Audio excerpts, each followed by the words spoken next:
ফিরে যাবে নাকি? তোমার বাড়ি ফেরার ইচ্ছা আছে? আমি জানি না, আমি কিচ্ছু জানি না। জানতে তো হবেই।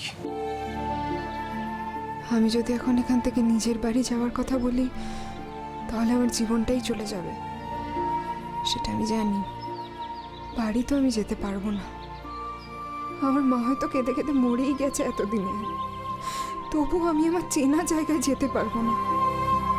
তবু আমি বাঁচতে চাই, প্রাণে বেঁচে থাকতে চাই। আমি কি এতই বার হব? তুমি কি তোমাদের বাড়িতে আমাকে কিছুতেই থাকতে দিতে পারো না? কিছু খোঁজ পেয়েছেন? বলুন, নিশ্চয়ই কিছু খোঁজ পেয়েছেন। কমিশনার সাহেব বিজি আছেন এই কেসটা নিয়ে, তাই উনি আসতে পারেননি। কিন্তু আপনাদের জন্য একটা খবর আছে। কি খবর অফিসার? দিদি কোথায় আছে? কেমন আছে সে? মেয়েটা বেঁচে আছে তো আমার? শুধু এইটুকুনি বলুন, এইটুকুনি বলুন যে আমার মেয়েটা বেঁচে আছে। আপনি আমার কথাটা শুনুন। আমার কথাটা শুনলে আপনারা আশ্বস্ত হবেন, তাই কমিশনার সাহেব আপনাদের কাছে আমাকে পাঠিয়েছেন। তো বলুন না, দিঠির কথাই তো বলবেন। এই সামান্য কথাটা বলতে এত সময় লাগছে কেন বুঝতে পারছি না। বলুন, আমার মেয়েটা বেঁচে আছে তো? ম্যাডাম, আপনি প্রথমেই যেই ছেলেটিকে সন্দেহ করেছিলেন, আপনার সন্দেহটা একদম ঠিক ছিল। কোন ছেলে? সর্বজিৎ আর তার দু একজন বন্ধু বান্ধব। কি বলছেন? সর্বজিৎ? হ্যাঁ, সর্বজিৎই। ওকে আমরা ডেকে পাঠিয়েছিলাম। আমরা ওকে কড়া নজরদারিতে রেখেছি, এখনো অ্যারেস্ট করিনি। তবে ওর তথ্য অনুযায়ী আমরা মুভ করছি। আপনার মেয়েকে একটা রিসর্টে নিয়ে যাওয়া হয়েছিল, যে রিসর্টটা এখন আর চলে না, ভাঙাচোরা অবস্থায় পড়ে আছে। কিছু অসাধু লোকজন সেখানে খারাপ কাজের জন্য ওটাকে ব্যবহার করে। ওখান থেকে আবার আপনার মেয়েকে অন্য জায়গায় সরিয়ে দেওয়া হয়েছে।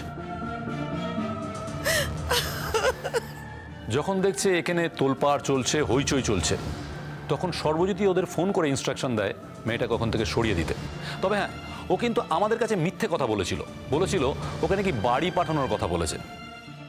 এটা একেবারেই বিশ্বাসযোগ্য ছিল না।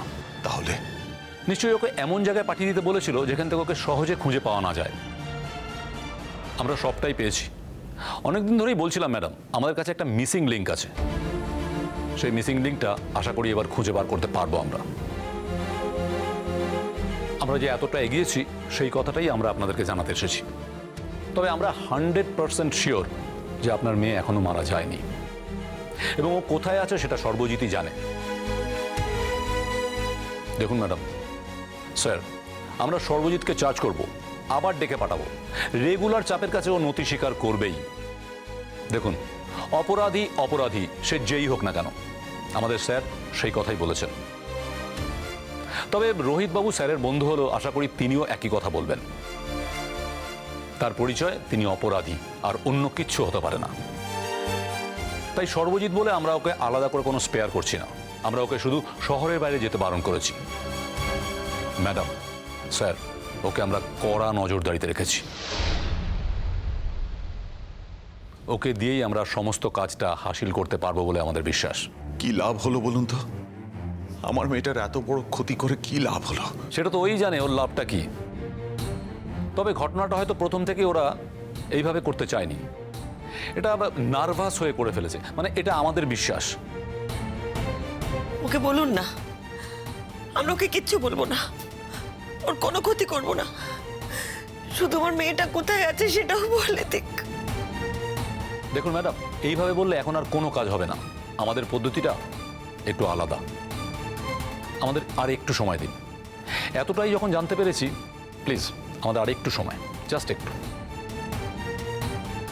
শুধু কোথায় আছে জানতে পারলেই আমরা ফুল ফোর্স নিয়ে হাজির হব। সর্বজিৎ আবার ওদেরকে অ্যালার্টও করে দিতে পারে, আর সেই কথাটা আমাদের মাথায় রাখতে হবে। তাই ওকে চারপাশ থেকে বেঁধে ফেলার প্ল্যান করেছি আমরা।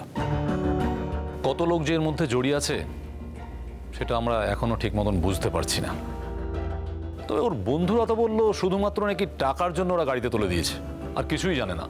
ম্যাডাম, আমরা আবার ওদের ইন্টারোগেট করব। আশা করছি কালকে আবার কোনো নতুন খবর আমরা পাবো, আর খবর পেলেই আমি আপনাদেরকে জানাবো। আপনারা আমার টাচে থাকবেন। দেখুন ম্যাডাম, এই যে আমরা সমস্ত কিছু জানতে পেরেছি, প্রাথমিকভাবে এটার পুরো ক্রেডিটটাই আপনার। আপনি প্রথম সন্দেহ করেছিলেন যে সর্বজিৎই এরকম একটা কাজ করতে পারে,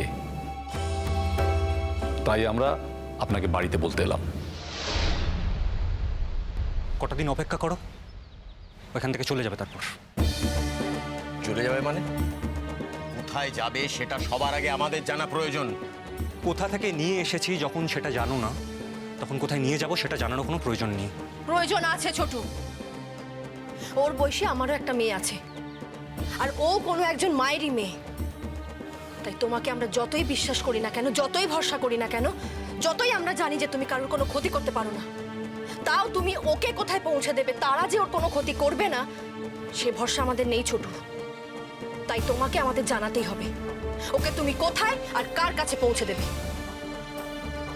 এই সব হয়েছে তোমার জন্য, সব নষ্টের মূলে তুমি। কেঁদে না, কেঁদে না দিদি। তুমি তুমি আমাকে বলো না কি হয়েছে, বলো না কি হয়েছে। দোহাই তোমাদের, আর কিছু জিজ্ঞেস করো না আমাকে, আর কিছু জিজ্ঞেস করো না। আমি আর কিচ্ছু বলতে পারবো না। বললে এবার আমার তাহলে কি কি তোমার তাহলে? আমার জীবন সংশয় হতে পারে। কে মারবে তোমাকে? ছোটু বলেছে? আরে ও কোনোদিন একটা পিঁপড়ে অবধি মারতে পারেনি।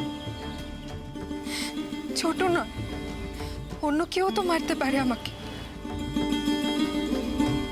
তোমার মাথায় তো দেখছি সাংঘাতিক বিপদের বোঝা। আমাদেরকে বললে আমরা হয়তো তোমাকে সাহায্য করতে পারতাম।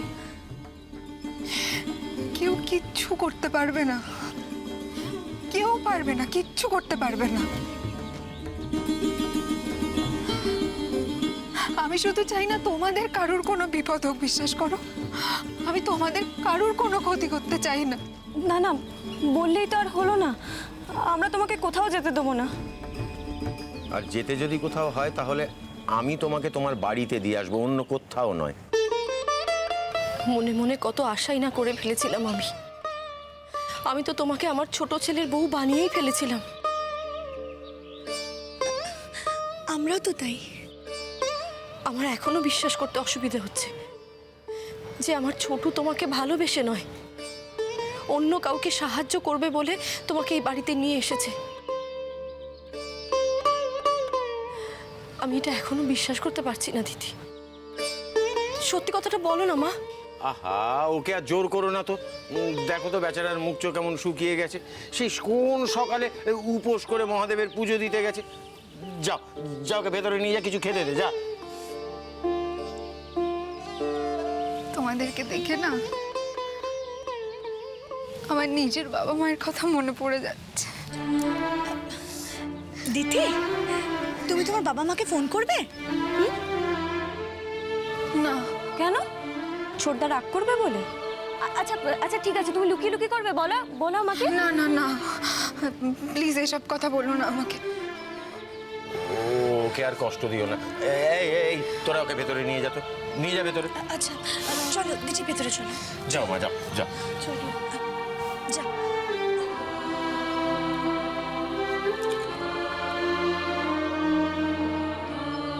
হ্যাঁ গো, বলছি ওকে কিছু খেতে দেবে না? দিচ্ছি। আমার শরীর আর চলছে না গো একদম। এর মধ্যে কোনো না কোনো একটা রহস্য নিশ্চয়ই আছে। আমার ছোট আবার কোনো বিপদে পড়লো না তো? ছোটর এরকম মূর্তি তো আগে কখনো দেখিনি আমরা। কিচ্ছু বুঝতে পারছি না, কিচ্ছু না।